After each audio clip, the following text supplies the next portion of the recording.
Many audits are trending amongst my small business clients. So here's what's happening. With accessible.org, you can order all of our services a la carte. And all that means is you can order exactly what you want and nothing more. So you don't need to get any packages, you don't need to have a plan, you don't need to have a subscription. You can simply order exactly what you want. When I'm talking to clients and we're going over a project, what ends up happening is, of course, the quote comes up early on, and I always tell them, look, our pricing is on the website. So if you want to get an idea for what your quote will be, you can just look on the website. And typically, our audits are going to range from $250 to $350 per page. So from there, you just multiply that by the number of pages in scope. And when it comes to scope, we can provide a recommended scope for you, or you can provide us the scope that you want. So you can tell us what pages you want to include. And by the way, with the recommended scope, you can increase or decrease that however you'd like. So again, everything's up to the client. It's all at the client's option. So the clients start working with that, right? They start thinking, okay, what pages do I want to have in scope? And by the way, when we are going to recommend a scope, it's going to be comprehensive. So we're going to include the primary page layouts, we're going to include the primary user flows, we're going to include the most important pages on the website, and then we're also going to include the pages that have unique content or any content that is important and significant but isn't found elsewhere within the scope of the audit.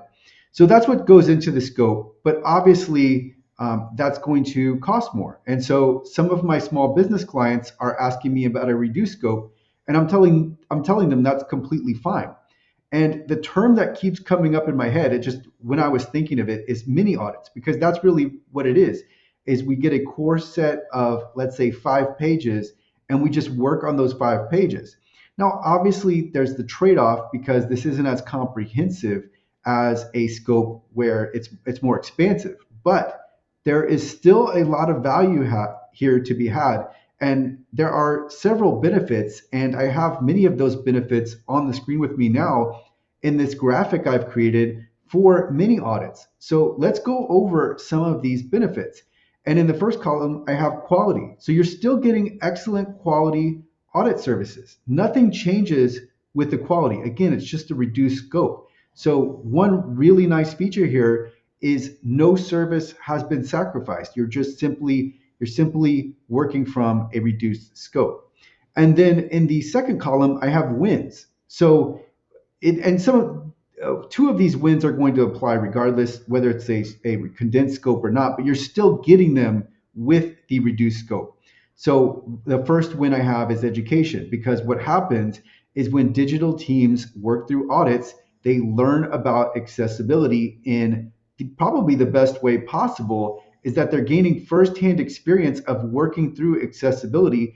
And with our audits, you're going to learn exactly where the issue is, where it's located, and the recommended fix. And you're also going to get the WCAG success criterion in there, and as well as other information for each individual accessibility issue.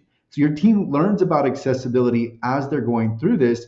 And what happens then is they can apply the findings in the audit elsewhere in the website. Now, again, that's going to apply whether or not you get a reduced scope audit. But the point is that your team can still get this benefit when working through a core set of 5 pages. And that's what I have next, is that your team is focusing only on 5 pages, which is a plus in a very big way, because what can happen with larger audit projects? Let's say you have an audit where there are 25 pages. That can result in literally hundreds of accessibility issues. And if your team isn't on top of accessibility and really prioritizing working through the audit as quickly as possible, then you may never end up completing the audit. So this is one really a big mark in favor of shorter audits. But especially if you have a smaller team, it can really help just to focus in on the accessibility issues of 5 pages, and then in the next phase, in the next wave, then you're working on other pages. And that leads me to the last column, which is value. So this helps with meeting budgets, which are especially an especial consideration for small businesses. You're still working on the key pages, so the pages that you want to focus in on the most, the pages that are going to have the most impact for your audience. And then, as I was just talking about, you can work on the secondary pages later. So let's say there are some pages that are still important to you that won't be in this core set of five. Well, you can set those aside because you still are only going to be able to work on so many pages and accessibility issues at once. So you can come back to these secondary pages later with a second audit when you're ready for that audit. So that's the nice thing about being able to just order exactly what you need, is because you can take on what you can handle and then come for the rest later. So there's just a lot of benefit here. And I think this really just comes down to the flexibility in having the option to tailor your audit exactly how you want it to be, exactly what pages you want it to be, and just focus on that. One thing I talk about a lot with scans is there's really no point in getting a scan for your entire website. So let's say the selling point for a scan is you can scan 100 pages of your website. Well, that doesn't do you any good because you can only work on so many pages at once.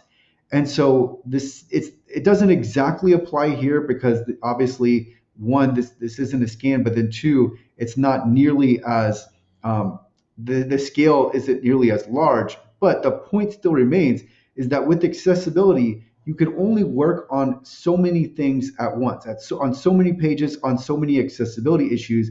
And of course, it's going to depend on the size of your team and the team dynamics. But the point here is that you can gain simply by narrowing your focus and just working on this first phase of the project. And then when you're ready, picking up with the next phase. So I think mini audits are going to be increasingly popular. And really, this is something that I didn't have fully conceptualized in my mind when I just wanted clients to have the option to order whatever the audit that they needed. So with $250 to $350 per page, I just had in my mind that they could order however many pages they want to.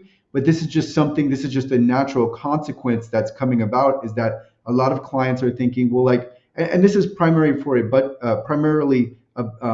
from stemming from budget concerns, but more and more clients are thinking, well, what if we don't need all of these pages at once and we just focus in on, let's say, five or seven or however many it is.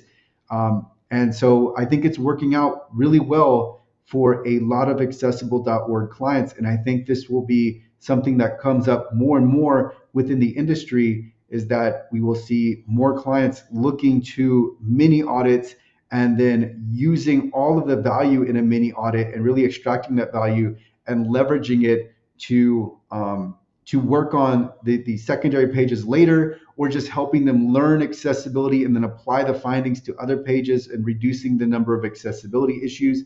Of course, there is still a place for the larger and more expansive audits if you want statements of conformance, if you want certification, if you want to have all those things in scope. Of course, this is also going to apply when you're filling in a VPAT. You're going to need a more expansive scope because you can't just focus in on certain screens of, let's say, a mobile app that you want to get an ACR for. So there's always going to be a place for the more complete audit, but there is also a lot of value to be had from mini audits. So I will link